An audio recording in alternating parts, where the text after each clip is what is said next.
Bienvenue dans cette nouvelle capsule vidéo sur le nouveau chapitre de cette année, c'est-à-dire le chapitre 8 qui est de l'enseignement moral et civique sur la thématique de la justice. Ce cours commence avec une vidéo que je vous laisse regarder en entier et au sujet de laquelle nous reviendrons ensuite. Alors, on peut remarquer quelque chose d'étonnant et de saisissant quand on lit l'ensemble du poème, c'est que effectivement, il a été écrit en 1830. Donc, que peut-on dire de l'âge de Victor Hugo au moment de l'écriture de ce poème? Clément? Il avait 28 ans. Eh oui, très bonne réponse. Effectivement, 28 ans. Merci Clément. Putain, mais qu'est-ce qui m'énerve à toujours faire son HQ? Il commence trop à prendre la grosse tête, ce mec. Je le remettre à sa place, moi, il va rien comprendre. Bisutage sur l'intello, rendez-vous à la récré devant les toilettes. Tiens, fais passer. Nous allons voir ensemble en prenant quelques indices. Ah ouais, cool un bisutage, ça pourrait être drôle. Ce siècle Si j'y vais, je pourrais plus facilement rentrer dans leur groupe. Ouais, c'est une bonne idée. déjà Napoléon percé. J'en ai marre quand on moque tout le temps de moi. Peut-être que si je me moque des autres, moi aussi, on arrêtera de m'embêter. Tiens, fais passer. Alors, dans Besançon, J'aime bien quand Maxime se fout de la gueule des intellos. En plus, il est trop beau quand il s'énerve. graine de lait de l'air qui vole. C'est vrai qu'il mérite un bon bisutage. Il me fait chier à se la péter tout le temps. On va lui donner une bonne leçon à ce petit con. J'ai pas trop envie de voir ça, mais si j'y vais pas, Maxime va encore me faire chier. Alors, j'ai pas trop le choix. Fais attention à Maxime à la récré. Quoi? Oh non!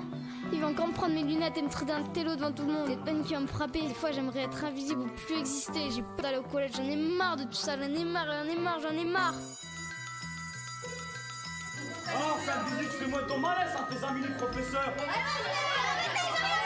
T'as un intello, tu nous casses les couilles. Vas-y, c'est moi le boss. Vas-y, vas-y,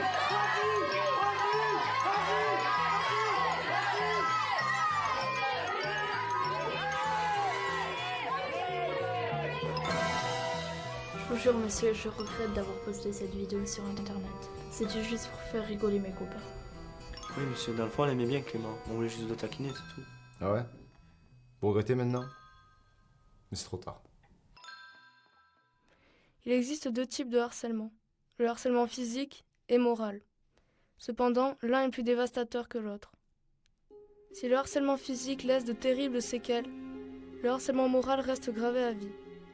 Ces blessures-là ne sont ni effaçables, ni oubliables. Alors on se replie sur soi-même. On devient désagréable, agressif. Les journées paraissent longues et interminables. On se sent inutile, détesté, rejeté sans aucune raison. Les insultes, on ne les écoute plus, on les entend seulement. On a du mal à s'accepter. On cache notre souffrance sous un masque. Tout ce qui est tranchant, on voudrait s'en servir. On ouvre une fenêtre, on se parle à nous-mêmes. On espère qu'une bonne étoile puisse nous entendre. Mais dans ce monde, Cette vidéo au sujet du harcèlement scolaire nous interroge donc sur le rôle de la justice, du droit, mais également de l'État pour éviter que ne règne la loi du plus fort. Alors, vous avez sous les yeux deux documents. Le document 1 fait référence non pas à une photographie qui est projetée au tableau puisqu'on n'est pas en classe, mais à la scène de bagarre dans les toilettes du collège. Le document 2 est un extrait d'une fable de La Fontaine, Le loup et l'agneau. Je vous demande de faire pause pour la lire et répondre aux questions. Nous allons maintenant corriger les questions. Alors, quand a été rédigée cette fable? Donc, c'est au XVIIe siècle. Quel était alors le régime politique? C'était un régime politique de monarchie absolue. Alors, comment le loup explique sa colère? Alors, il dit que l'agneau trouble son moment de calme alors qu'il buvait dans la rivière, ce qui est un prétexte car en réalité, il avait faim. Et enfin, quel lien peut-on faire avec la photographie de départ? Donc, dans les deux cas, c'est la loi du plus fort qui semble l'emporter, en tout cas dans un premier temps. Alors, qu'en est-il au collège? Je vous laisse tout de suite faire pause afin de lire le document 3, qui est le règlement intérieur.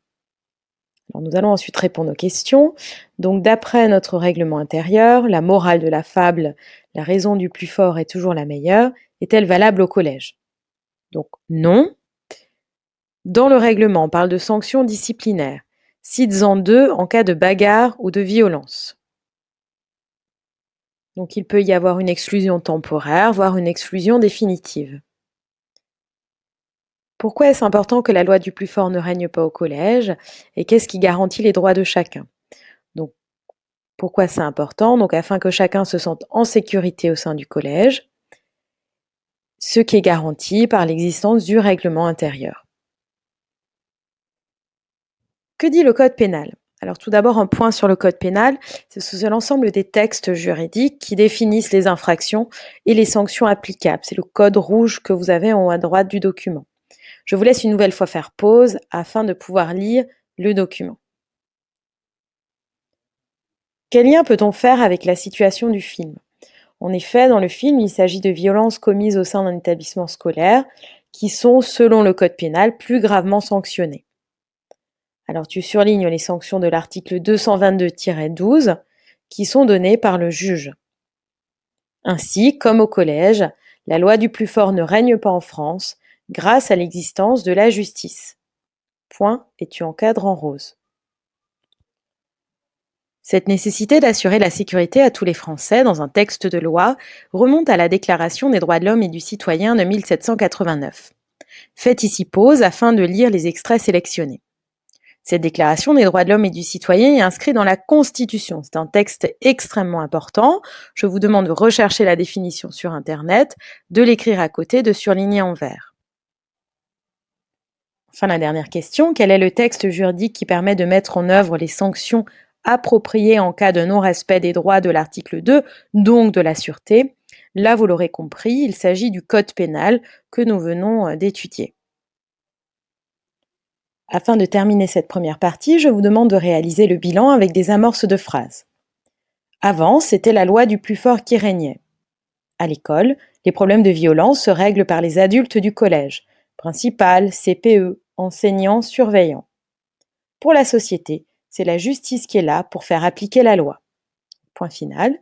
Et vous encadrez le bilan en rose. Dans une seconde partie, nous allons voir quels sont les rôles et le fonctionnement de la justice en France. Je vous demande de vous mettre à la place d'un journaliste spécialiste des affaires judiciaires pour le journal de Puteaux. Tu as constaté que le fonctionnement de la justice française est souvent mal connu, car nombreux sont ceux qui regardent des séries policières américaines et confondent. Ton rédacteur en chef te demande de rédiger un article expliquant comment la justice fait respecter le droit en France. Pour ce faire, je vous demande de suivre une méthode pas à pas. Dans un premier temps, lis et regarde attentivement l'affaire, les 3 affaires, et cherche le vocabulaire pour bien comprendre chaque mot. Dans un second temps, munis-toi de surligneurs, un rose, un vert, un bleu et un jaune. En rose, surligne le nom de la juridiction qui juge l'affaire. En vert, celui des différents acteurs et leurs fonctions. En bleu, les raisons qui expliquent que l'on fasse appel à la justice. Et en jaune, la peine demandée et ou la décision de justice.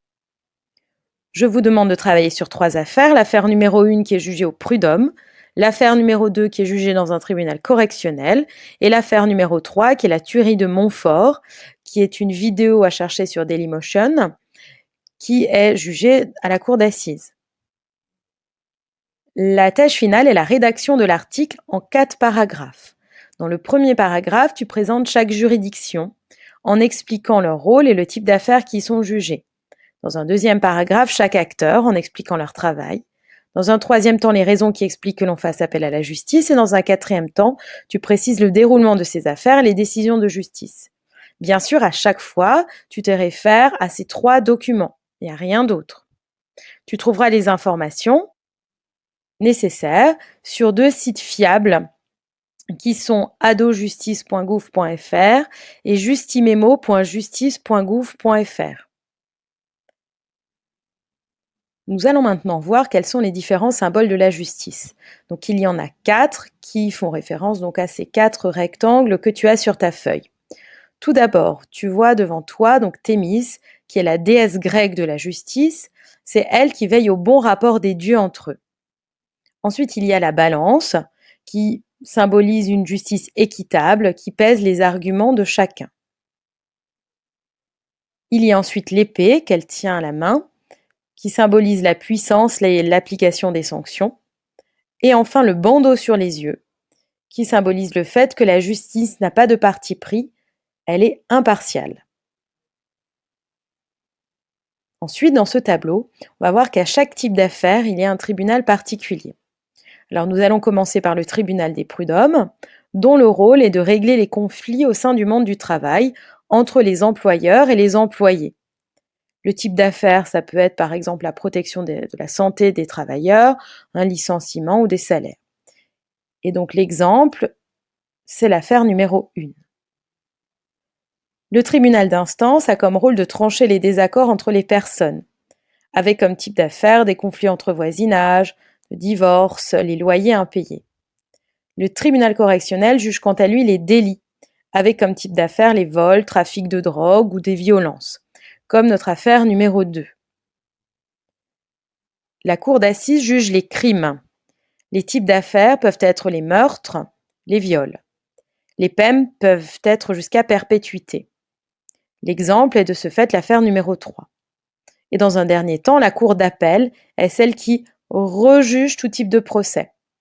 Donc les types d'affaires, c'est tout type de procès, et là on n'a pas vu d'exemple particulier dans ce cours.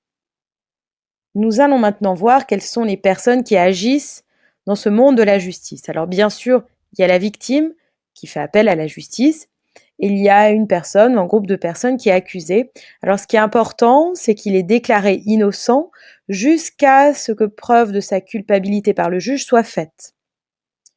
Alors nous allons voir maintenant dans ces 5 cases, 5 rôles différents. Donc, tu vois ici sur le schéma la représentation d'un tribunal. Donc, dans une des cases, tu écris qu'il y a le juge, qui est le magistrat qui juge les personnes poursuivies. Dans une autre case, il y a la partie civile, qui est la partie de la victime.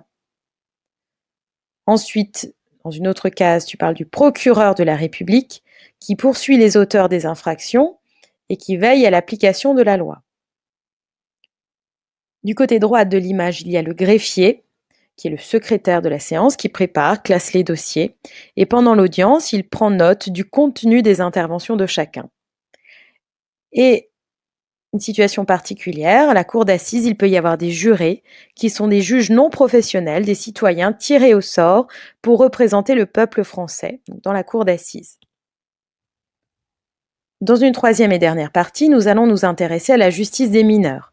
Grand A, quelle est la place des mineurs, donc les moins de 18 ans, dans le système judiciaire? Vous avez ici un document qui relate l'histoire de mineurs qui commettent des délits graves, avec 3 mots de vocabulaire importants que vous surlignez en vert, et des questions auxquelles je vous demande de répondre, qui sont des extractions d'informations du document. Le document 2 relate l'évolution de la justice des mineurs. Alors, je vous laisse faire pause pour lire le document et ensuite on revient sur les questions. Donc, depuis quand la justice des mineurs existe-t-elle vraiment? On tourne la date. Donc, elle existe vraiment depuis 1945 avec 2 aspects particuliers, qui est l'instauration du juge des enfants et dans un deuxième temps, c'est la priorité aux mesures éducatives sur les sanctions. Grand B, quand le mineur est-il responsable de ses actes? Donc là aussi, je vous laisse lire les documents, répondre aux questions et je vous fournirai un document avec les réponses sur OSE en fin de semaine.